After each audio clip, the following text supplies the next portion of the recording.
Okay, welcome to my page. Welcome to my page siya. Now,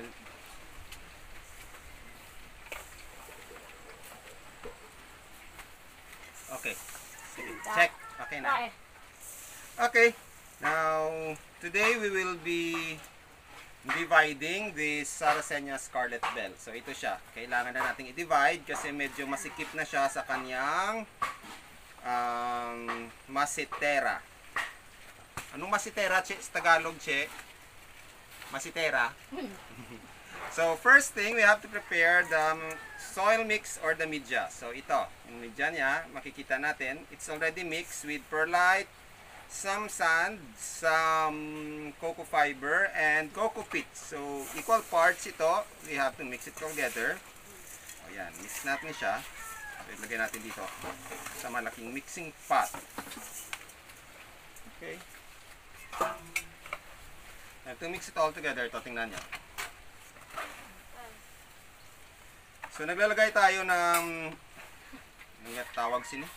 Ng perlite, cocoa fiber, saka sand para yung roots ng Nepenthes Scarlet Bell natin ay hindi malulunod. So, for aeration purposes, makahinga kumbaga yung halaman natin. So, ito, we have to mix it all together. Yan, mix natin sila. Mix. Kailangan mix na mix.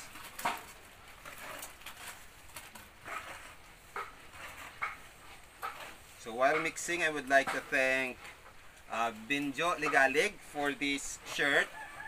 Wala na akong shirt. Ito na lang natira, kaya maraming salamat sa kaibigang Benjo Ligalig. I also would like to thank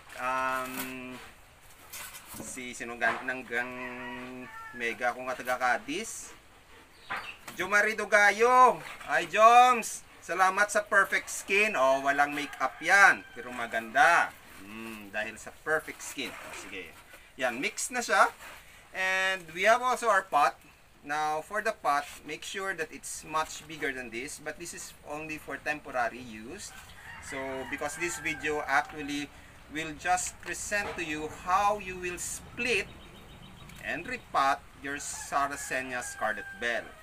So actually, for the ideal pot for the Scarlet Bell is medyo malaki. Mas malaki dito ng konti. Okay? Palagay natin 5 inches yung height. Okay? Kailangan kasi mataas siya. Minsan nga 4 liters kailangan. But mine is only 1 liter. Ito nasa 1.5 liter lang to siya na pot. Pero enough na siya for Sarracenia Scarlet Bell.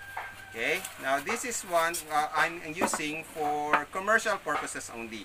Because I will also sell some of my Scarlet Bells. Che! Liog bisa nga tong pot, araang may bunat. Nice! Thank you! Thank you, Che! O, yan. So, this cocoa fiber will be used. Okay? Lagay natin siya sa ilalim ng pot para yung media natin ay hindi mawawash out. So, ilagay natin dyan ha, sa ilalim. So, kunwari, or we'll make 3. 3 lang ha. For video purposes only. 3. So, lagyan natin to ng soil mix natin. Yan. So, you see, hindi siya nahuhulog. Ito yung purpose ng cocoa fiber natin. Para hindi mahuhulog yung soil mix natin. Yan.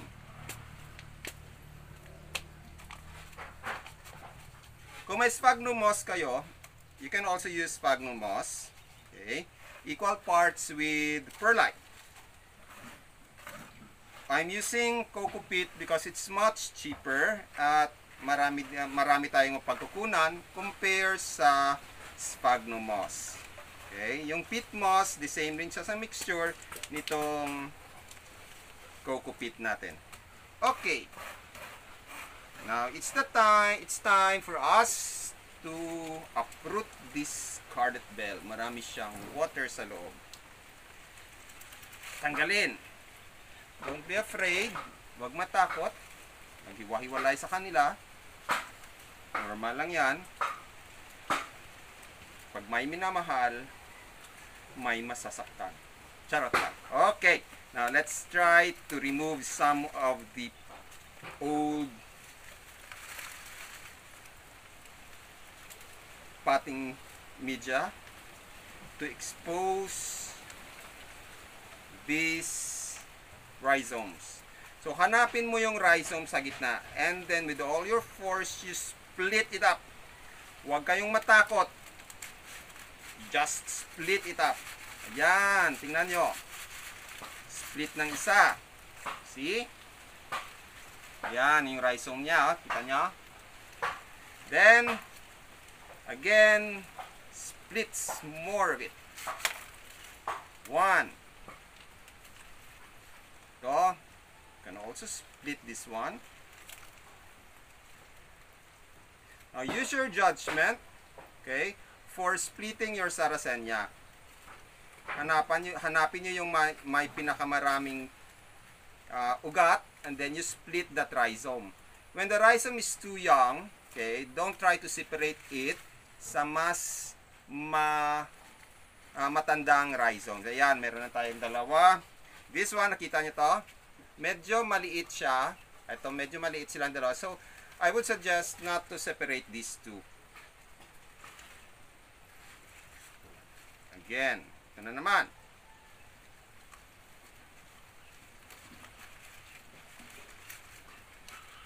This one separates on its own.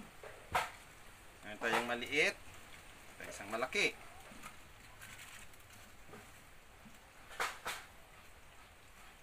If you have any questions kung paano mag-separate nito, or you have any queries, you can PM me or just post your comment below if I have time, kasi may busy si Sir. Sasagutin ko po yung mga comments nyo o yung mga katanungan nyo. Okay? Yan, split. So ito, marami pa rin. Should I separate it or not? That depends upon how strong is your, tawag nito, mature is your rhizome. So ito, pwede ito. Yan. How about this one? Tingnan natin. Ito, pwede rin to. Separate. Yan.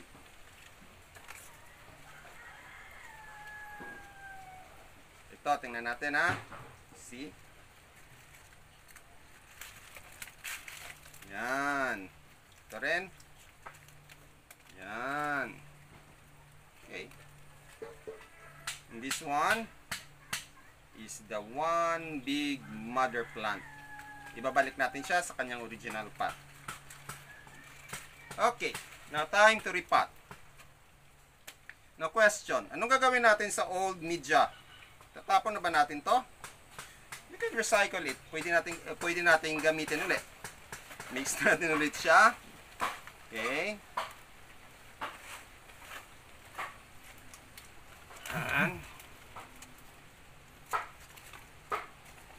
Lagyan ulit ng coco fiber sa ilalim. Okay. Lagyan ng soil mix.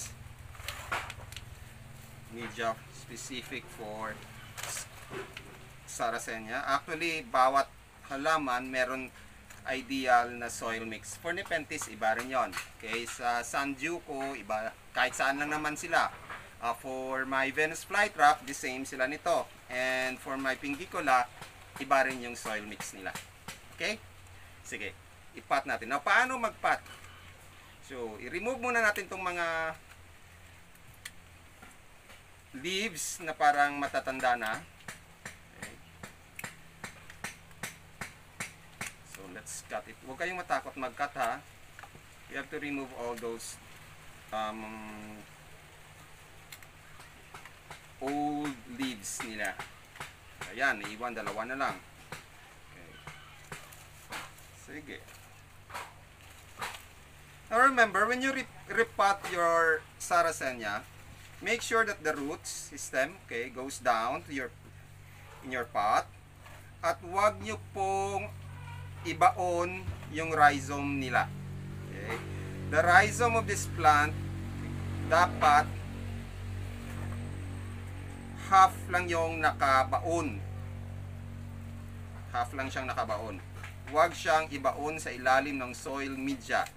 Okay? Kasi, mangyayari dyan, malulunod yung halaman mo. Okay? Look. Isa pa. Make a hole inside. Take one of the plant. Remove some old pictures.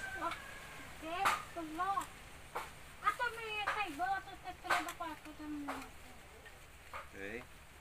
The root system must go down.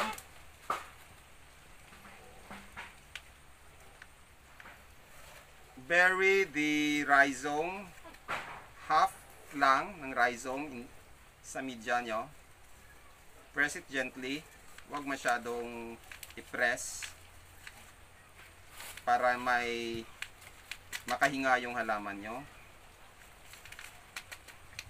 Okay, yan, na. Another one. Ito. Remove some dead pictures. Okay. Remove na natin ito. Remove na natin ito. Okay. The roots must go down.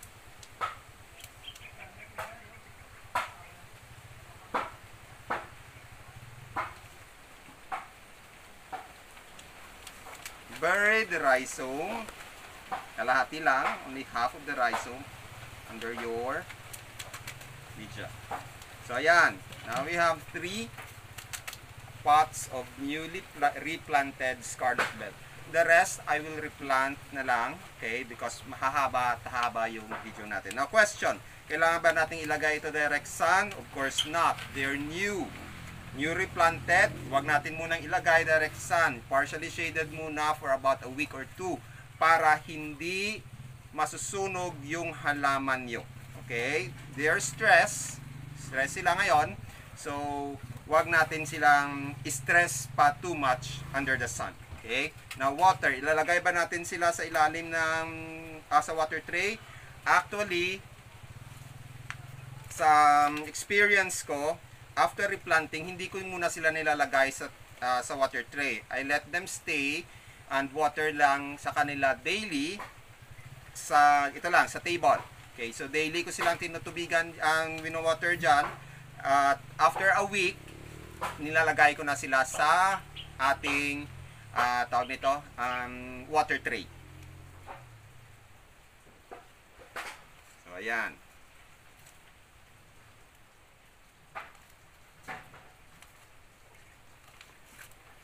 So, this is how we replant. This is how we split our Sarracenia scarlet bell. So, thank you very much and hope you like my video and hope I have shared some of my knowledge in planting, cultivating our scarlet bell. So, thanks for watching and I hope you will subscribe for my channel and wait for more videos. Next time, I will make naman video on how to make the mini bug garden. So thank you very much.